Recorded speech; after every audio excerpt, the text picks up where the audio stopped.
नगरी प्रयागराज, जहां पर 12 सालों बाद लगने जा रहा है महाकुंभ।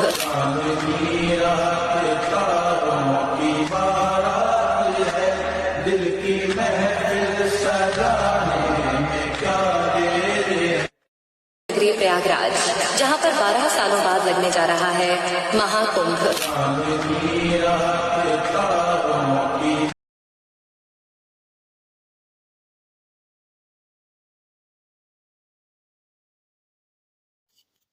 नमस्कार दोस्तों, स्वागत है आप सभी का आपके अपने चैनल अध्यात्म सरिता में। जैसा कि आप सब लोग जानते होंगे कि महाकुंभ की शुरुआत होने वाली है।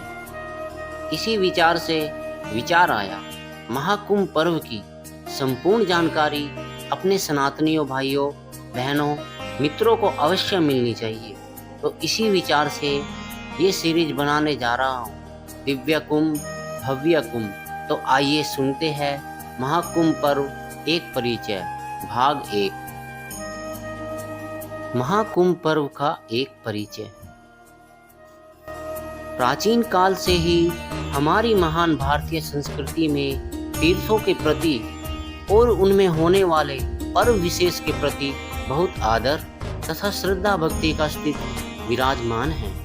भारतीय संस्कृति में किसी पुण्य पर्व, धार्मिक कृत्य, संस्कार अनुष्ठान तथा पवित्र समारोह और उत्सव आदि के आयोजन मात्र प्रदर्शन, आत्मतुष्टि या मनोरंजन आदि की दृष्टि से नहीं किए जाते, अपितु प्रायः ऐसे धार्मिक एवं सांस्कृतिक आयोजनों का मुख्य उद्देश्य होता है आत्म शुद्धि और आत्म कल्याण। इसी प्रकार धार्मिक अनुष्ठान या पर्वों के आयोजन में भी न केवल परंपरा का अनुपालन अपितु शास्त्रानुमोदित प्राचीन भारतीय वैदिक संस्कृति की गरिमा से मंडित पद्धति के निर्वहन सुप्रयास का भी निहित रहता है। प्राचीन काल में तत्ववेता ऋषियों द्वारा मोक्ष कामना तथा लोक कल्याण की शुभ भावना से प्रेरित होकर गंगा आदि नदियों के तटों तथा प्रयाग, हरिद्वार आदि पवित्र स्थलों पर ज्ञान सत्र के आयोजन, धर्म चर्चा तथा भगवत लीला श्रवण के प्रसंग एक तरफ जहां हमारी आध्यात्मिक परंपरा के बोधक है, वहीं दूसरी ओर वर्तमान जगत के लिए प्रेरणादायक भी है।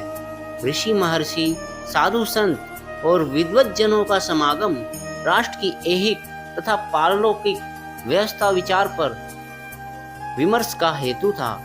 इससे समाज को नवीन चेतना प्राप्त होती थी और देश काल एवं वातावरण पर धार्मिक महत्ता का वर्चस्व भी स्थापित होता था। इस प्रकार इस प्रणाली से भारतीय समाज के विघटन को रोका जाता था।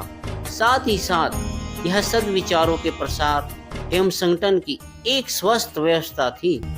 इसके द्वारा आत्मीयता एवं धार्मिक सौहार्द का वातावरण तैयार करने तथा सामाजिक समन्वय एवं अखंड राष्ट्र की परिकल्पना को भली भांति साकार करने में सहायता मिलती थी।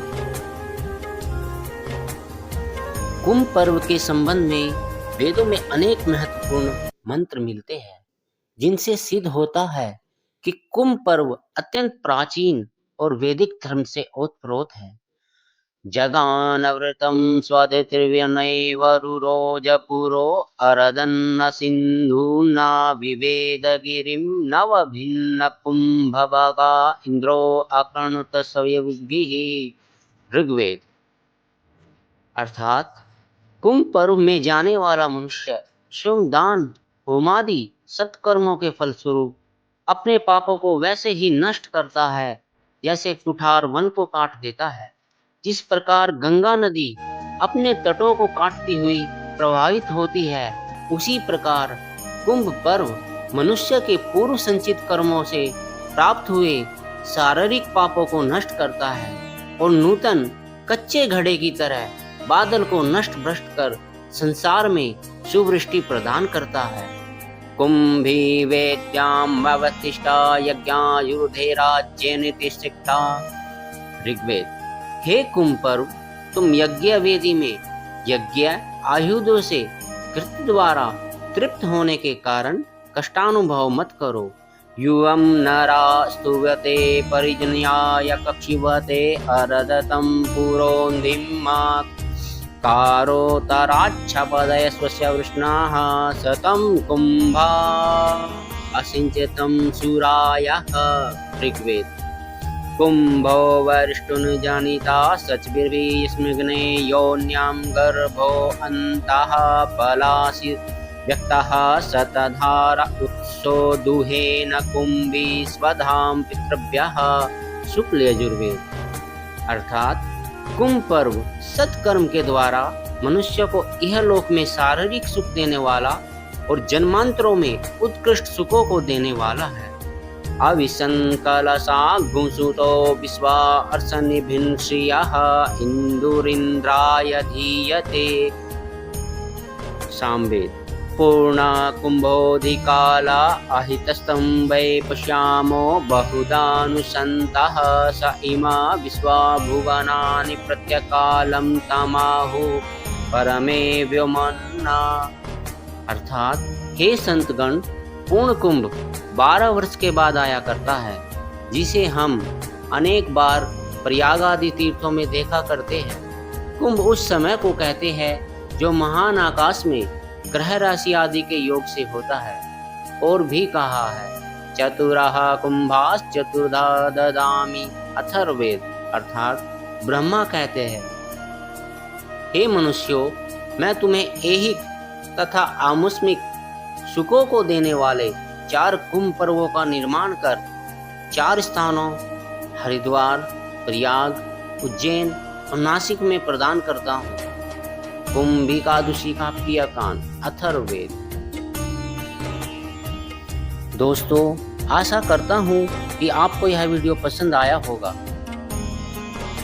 तो दोस्तों, आप सभी से मेरी विनम्र प्रार्थना है कि आप लोग वीडियो को पूरा देखा करें, जिससे आपको पूरा ज्ञान मिले। इस सीरीज में कुंभ पर्व की संपूर्ण इतिहास आपको, जो कि पूरे YouTube पर दुर्लभ है, मिलेगा। तो सभी से निवेदन है कि चैनल को सब्सक्राइब करें व वीडियो को लाइक करें। सभी को धन्यवाद। सभी को हृदय से राम।